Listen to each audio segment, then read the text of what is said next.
দর্শক, রাষ্ট্রীয় অতিথি ভবন যমুনা থেকে আমাদের সহকর্মী সাজিদ সরকার আবারও যুক্ত হচ্ছেন আমাদের সাথে।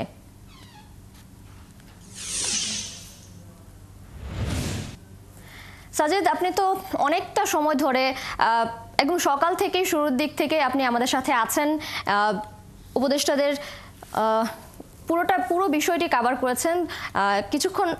কিছুক্ষণ আগেই তো উপদেষ্টা থেকে ব্রিফিং করা হয়েছে, আওয়ামী লীগের সকল কার্যক্রম নিষিদ্ধ করা হয়েছে। তো এই মুহূর্তে আপনি আরও বিস্তারিত কি আছে আপনার কাছে তথ্য জানাবেন?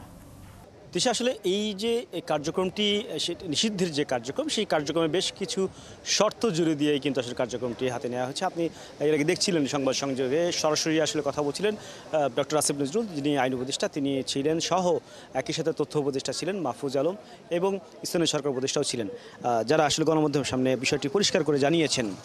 আমরা শুনছিলাম তার ভাষায় যদি একটু জানিয়ে রাখি আপনাকে, সেটি হচ্ছে যে উপদেষ্টা পরিষদের যে বৈঠকটি ছিল সেই বৈঠকে বলা হয়েছে আন্তর্জাতিক অপরাধ ট্রাইব্যুনালে বাংলাদেশ আওয়ামী লীগ ও তার নেতাদের বিচার কার্যক্রম না হওয়া পর্যন্ত দেশের নিরাপত্তা ও সার্বভৌমত্ব রক্ষা, জুলাই আন্দোলনের নেতাকর্মীদের নিরাপত্তা এবং আন্তর্জাতিক অপরাধ ট্রাইব্যুনালের বাদী ও সাক্ষীদের সুরক্ষার জন্য সন্ত্রাস বিরোধী আইনের অধীনে সাইবার স্পেস সহ আওয়ামী লীগের যাবতীয় কার্যক্রম নিষিদ্ধ করার সিদ্ধান্ত গ্রহণ করা হয়েছে।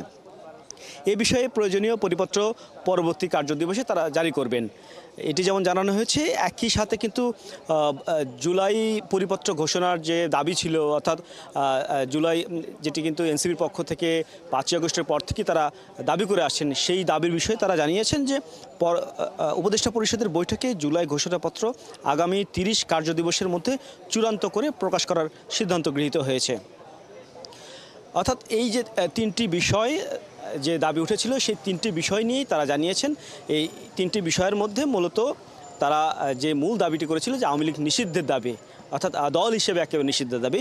তবে দল হিসেবে নিষিদ্ধের যে দাবি, সেই দাবিটি পুরোপুরি বাস্তবায়ন হতে সময় লাগবে এবং সময়ের আগ মুহূর্তে যে কার্যক্রম, সেটি হচ্ছে আন্তর্জাতিক অপরাধ ট্রাইব্যুনালে এই সমস্ত দলের, অর্থাৎ আওয়ামী লীগ, যুবলীগ, ছাত্রলীগ সহ অন্যান্য যে অঙ্গ সংগঠন রয়েছে, সেই সংগঠনের প্রতিটি নেতাকর্মীর বিরুদ্ধে তাদের আসলে কী ধরনের অবস্থান ছিল, কার বিরুদ্ধে কি অভিযোগ ছিল, কার বিরুদ্ধে গণহত্যার অভিযোগ ছিল, মামলার অভিযোগ ছিল, সেই বিষয়গুলো নিয়ে কিন্তু আন্তর্জাতিক অপরাধ ট্রাইব্যুনাল বিচার কার্যক্রম শুরু করবেন এবং এটি কিন্তু আন্তর্জাতিক অপরাধ ট্রাইব্যুনাল যে কোনো সময় তারা এই তাদের বিচার কার্যক্রম শুরু করতে পারবেন।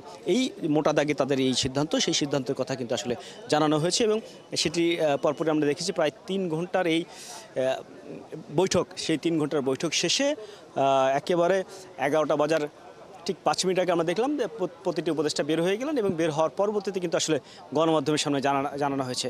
আর এর পাশাপাশি যদি বলা হয়, এই বৈঠকের বিষয়ে কিন্তু সারা দেশের এনসিপি সহ বিভিন্ন রাজনৈতিক দলের নেতাকর্মীরা কিন্তু একেবারেই অপেক্ষায় আছেন যে কী সিদ্ধান্ত আসে বৈঠক থেকে। সেই বৈঠকের যে সিদ্ধান্ত, সেই সিদ্ধান্তটা কিন্তু ইতিমধ্যে জানানোর পর আমরা হয়তোবা কিছুক্ষণ পর দেখাতে পারবো। আমাদের আরও সহকর্মীরা রয়েছেন, সেখানে হয়তোবা তারা আনন্দ মিছিল করছেন, অথবা তারা কী সিদ্ধান্ত নেবেন সেই বিষয়গুলো কিন্তু আমরা কিছুক্ষণ পরে জানাতে পারবো। তিশা।